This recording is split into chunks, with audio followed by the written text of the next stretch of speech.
هەمووی فەزلی خوای گەورەیە بەسەرنەوە دەستان خۆش بێ دەستخۆشیتان لێ یەکەم بەڵێ من توانیم ئەم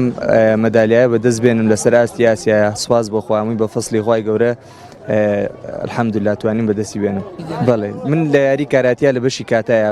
بەشدار بوومتیایە توانیم پلەی یەکەم بەدەست بێنم لەسەر ئاستی ئاسیایە پاڵەوانتیەکە ئاسیایی بوو نزیکەی تقریبا ناوە 28 وڵاتیایە بەشدار بوو الحەمدوللا توانیم پلەی یەکەم بەدەست بێنم ئەکادیمیای کاراتی خوڕماڵ هەمیشە بەرنامەیەکمان داناوە پلانێکمان داناوە بۆ یاریزانەکانمان بگەن بەم ئاست و مستەوایە ئێمە ئیشی زۆرمان کردووە لە ساڵی 1992 کە کاراتی دامەرزاوە لە ساڵی 2016ەوە ئێمە هەموو دەستەی ئیدارەکەمان کۆبووینەوە بەرنامەیەکی تۆکمەمان داناوە بەرنامەیەکی درێژخایەن بۆ ئەوەی کە بتوانین یاریزانەکانمان بگەنە ئاستی ئاسیایی و جیهانی الحەمدوللا لە دوای چەندین ساڵ لە هەوڵدان و بە بەردەوامی و بەشداریکردمان لە پاڵەوانتیەکان سوپاس بۆ خوا ئەمڕۆ گەیشتین بە یەکێک لە خەونەکانمان ئەویش پاڵەوانتی ئاسیا بوو مەدالیای ئاڵتوونی هێنا بۆ تاریخ و بۆ مێژووی عێراق ئەم مەدالیایە زۆر گرنگە و ئێمە هیوای ئەوەمانەیە کە ئەمە دەرگایەکی کراوە بوو بۆ ئەوەی کە یاریزانەکانی ترمان لە دوا ڕۆژا بتوانە ئەنجامە بەدەست بێنن ئێمە یاریزانەکانی تریشمان بەشدار بوون هەر کاکە یوسف نەبوو یەکێک لەوانە محەممەد ئەرکان بۆ یاری برۆنز یاری کرد لەگەڵ ئیماڕاتە بە چەند پۆینتێک دۆڕا ئەگەر وانە بووە ینی زۆر نزیک بوو لە مەدالیا لە خاڵی کۆتایە بوو کە بۆی نەتیجە بێنە کاکە کۆیارمان و کاکە سەندمان بە هەمان شێوە یاری زۆر باشیان کرد خۆشبەختانە ئەم ئەنجامەوەم نەتیجەیە بۆ هەموو کوردستان و عێراق جێشانازیە. سلام علیکم براگەن یاخوا بەخێر بێن سەر هەردوو چاوم سپاسی پەروەردگارکەم پێشەکی سپاسی مامۆسایەکانی یەکەم بەڕاستی مامۆستا سۆران مامۆستا ڕابەر سپاس بۆ ئەو خوای گەورە کە ئەو ینی خەڵاتێکی گەورەی منی کردووە پەروەردگار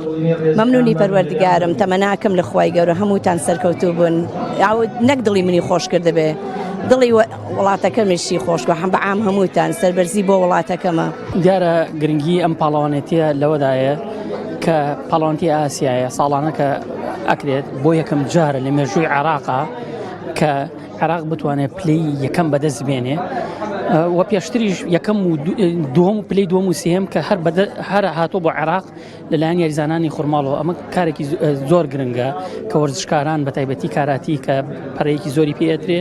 لە شارەکەی ئێمە کۆمەڵی ڕاهێنەری باش وەکو محەممەد فارز مامۆستا ڕابەر ئەمانە خۆبەخشانە خزمەتی ئەم گەنجانەیەکەن و گەورەترین دەستکەوتە لە مێژووی عێراقا کە بەدەزاتەوە بەڕاستی بەڵێ دیارە ئەگەر هاوکاری بکرین زۆر شتێکی گرنگە یعنی کاراتی لەم وڵاتی ئێمە لەم شارەی ئێمە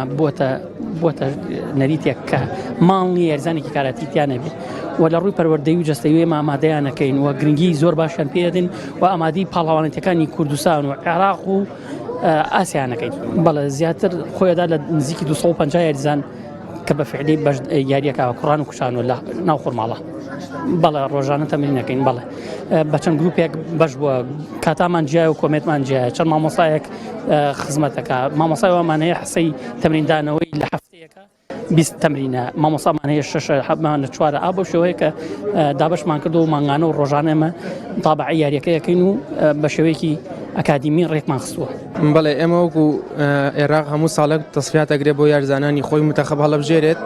بۆ بەشداری پاڵەوانتی ئاسیات ئێمەش خۆشبەختانە ئێمە زۆرترین یاریزانمان کە 16 زایمان لە منتەخەبی عێراقا بوو 4مان توانی هەڵبژێرێ بۆ بەتوڵەی ئاسیا. ئاماژمەوە نەبوو بۆ نەبوون بە یەکەم و تۆڵەمەند و نازانم بەناوبان بەس ئەو بۆ عەلەمەکەمە من ینی ڕەفیقی زۆرم هەیە لە فەڵەستین ئاوا لە کاراتیە لە بەشی کاراتیە هەم لە کچان